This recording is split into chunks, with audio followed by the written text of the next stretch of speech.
ये बिल को मैं जनमत जानने के लिए भेजने का निवेदन के संदर्भ में उठाऊंगा। जो कल मैंने बात करी वो बात में वापस दोहराना नहीं चाहता हूं। दोनों पक्ष के अंदर अपने तर्क है, दोनों पक्ष के अंदर उन तर्कों में सत्यता भी है।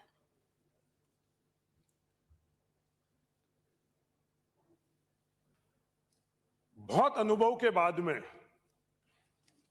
हरिमोहन जी का जो राजनीतिक सफर का अनुभव, उम्र का अनुभव के बाद में भी हरिमोहन जी ने भी अपनी बात बहुत सरल अंदाज से रखी।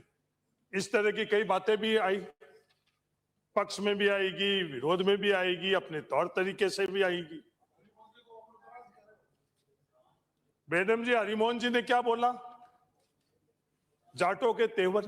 आप भरतपुर से आते हो तो हम लोगों के हिस्से तो वो तेवर ही आई हैं। बाकी व्यवस्थाओं को कितने हिस्सों में बांट दिया आपने कि जाटों के हिस्से में सिर्फ तेवर ही आई है। वो आपसे ज्यादा तो कौन जानता है। तो ये हरिमोहन जी का अनुभव बता रहा है कि किसके हिस्से में क्या आया। तो चलो, हमारे हिस्से तेवर आया तो हमारे को खुद को ही मुबारकबाद, तो अपने तेवर तो रही है। ये तेवर के अंदाज ही अलग है। कई तस्वीरें तेवर बताती है, कई जातीय तेवर बताती है। आज प्रदेश में एक तस्वीर आई, वो भी अपने अपने तेवर बताई। तो ये तेवर का रंग, तेवर का तरीका,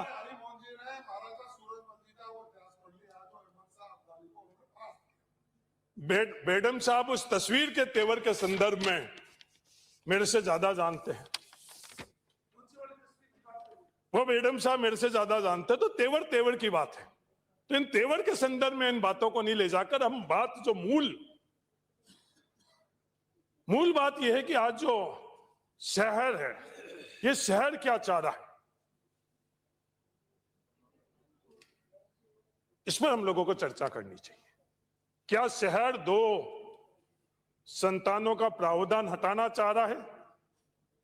तो बिल्कुल हमको हटाना चाहिए। या शहर कुछ और चाह रहा है? आज राजस्थान के शहर चाह क्या रहे? सभापति महोदय, शहर शुद्ध हवा चाह रहे हैं। क्या हम अपनी नीतियों से शुद्ध हवा दे पा रहे हैं? नहीं। उन शहर के जो लंग्स है, क्या उनको सिर्फ जिंदा रहने जितनी भी दे पा रहे हैं हवा? नहीं, वो भी नहीं दे पा रहे।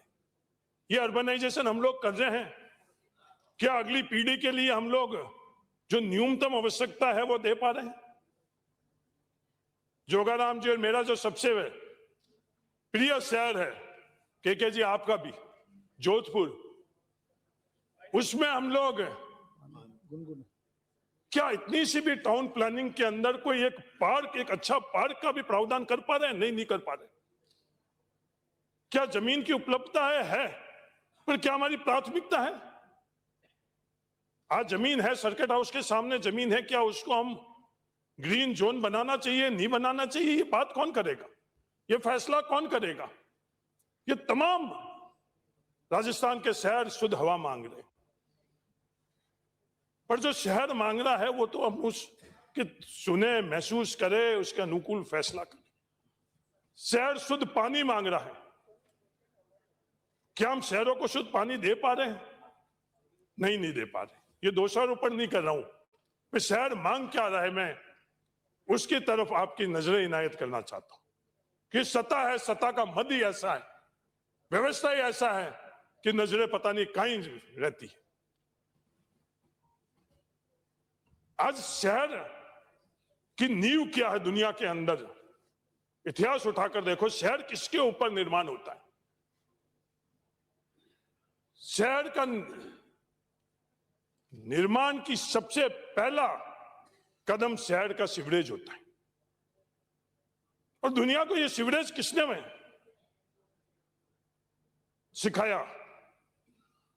ये हमारे भारत ने सिखाया। इंडस वैली सिविलाइजेशन के अंदर, जो मोहनजोदारो के अंदर वो पुराना शहर को देखो। आज हमारे राजस्थान में देश के अंदर सीवरेज के व्यवस्था की क्या हालात है। जब रिपोर्ट, अवार्ड्स, उन सब के अंदर सबसे बेहतरीन सीवरेज की बात करते हैं सभापति महोदय, तो वो इंदौर को मिलता है, और उसी सीवरेज से सबसे अधिक मौतों का आंकड़ा भी इंदौर में मिलता है। पर ये दोषारोपण नहीं कर हम लोग जो सबसे न्यूनतम आवश्यकता है शहर की सीवरेज, हमारे पास कोई स्पेशलाइजेशन नहीं है, कोई इंजीनियरिंग के अंदर उसका ब्रांच नहीं है। वो सीवरेज बनाने के लिए कहां से डेपुटेशन कर हम लोग यूडीएच के अंदर और लोकल बॉडीज के अंदर लेकर आ रहे हैं। हजारों करोड़ रुपए हम लोगों ने खर्च कर लिए, हजारों करोड़ रुपए आगे भविष्य में भी खर्च कर लेंगे। हरिमोहन जी तेवर वाले युग में भी हो रहे हैं, और आने वाले वक्त में शांति धारीवाल जी जब यूडीएच मिनिस्टर बनेंगे उस वक्त भी हजारों करोड़ रुपए और खर्च होंगे। पर उन पैसों का उपयोग हो रहा या नहीं हो रहा, उसका मूल कारण क्या है कि हम लोगों के पास सीवरेज की स्पेशलाइजेशन नहीं है। टेक्नोग्रेड जो चाहिए वो सीवरेज के स्पेशलाइज्ड टेक्नोग्रेड हम लोगों के पास देश में है या नहीं है। पर ये इसकी चर्चा कौन करेगा, इसकी प्राथमिकता कौन तय करेगा? क्या ये सदन को तय करना चाहिए, नहीं करनी चाहिए? 90 विश्वविद्यालय बन गए, 91 और बन गया, पर किसी विश्वविद्यालय के अंदर, किसी कॉलेज के अंदर सीवरेज की ब्रांच के संदर्भ में हमने कभी भी चर्चा कर करिए? या तो सीवरेज की आवश्यकता नहीं तो सदन में चर्चा कर हम सर्वसम्मति से तय कर लेते हैं कि किसी शहर की सीवरेज प्राथमिकता नहीं है। शहर सीवरेज मांग रहा है और शहर से छीन क्या कर रहे हैं, नारे बहुत देते हैं। सबसे सरल सीधे विधायक जी हर बार खड़े होते हैं तो कुछ न कुछ अच्छा वातावरण निर्मित करने के लिए कुछ न कुछ बात कर लेते हैं।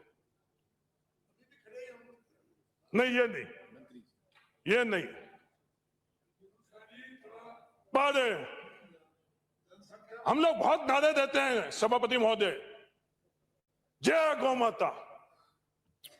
जिस गांव ने सदियों से जिस जमीन को गोचर के रूप में बचाकर रखा, जिस गांव में राजस्व विभाग ने उस जमीन को गोचर के तौर पर बचाकर रखा, जैसे ही वो अर्बन लिमिट में आ जाती है, एक क्रूर फैसला सरकार के तरफ से होता है कि वो जमीन, गाय के नाम की जमीन, जो गाय के नाम पर हम सबसे ज्यादा चर्चा करते हैं, उस जमीन को सरकारी खाते के अंदर दर्ज कर। कभी हम लोगों ने सदन में बैठकर चर्चा कर और इसके बारे में फैसला करना। मेरा निवेदन है कि शहर के अंदर भी गायें रहती है, अगर गाय नहीं तो कम से कम उसको हम लोग ग्रीन कॉरिडोर के तौर पर ग्रीन, और उसके बारे में हम लोग चर्चा नहीं करेंगे। शहर के अंदर सभापति महोदय हजारों बीघा जमीन उपलब्ध होने के बावजूद भी ऐसे उदाहरण कई है, सिर्फ हद और जिद के कारण। मैं उदाहरण देना चाहता हूं बालोतरा का। बहुत लंबी चौड़ी मेरे से इससे पहले बिल में सरकार के तरफ से खेल की प्राथमिकता की, शिक्षा की प्राथमिकता की बात हुई। हजारों बीघा जमीन, मंत्री जी से निवेदन है कि आप जवाब देते वक्त बता देना, बालोतरा शहर की लिमिट के अंदर सरकार के पास हजारों बीघा जमीन है या नहीं है? उसके बावजूद भी कॉलेज के खेल मैदान को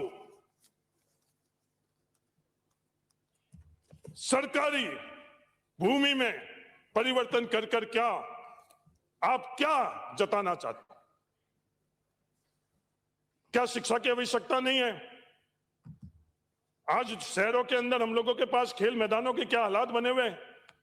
ये हजारों करोड़ रुपए के साथ साथ खेल मैदान की भी आवश्यकता है।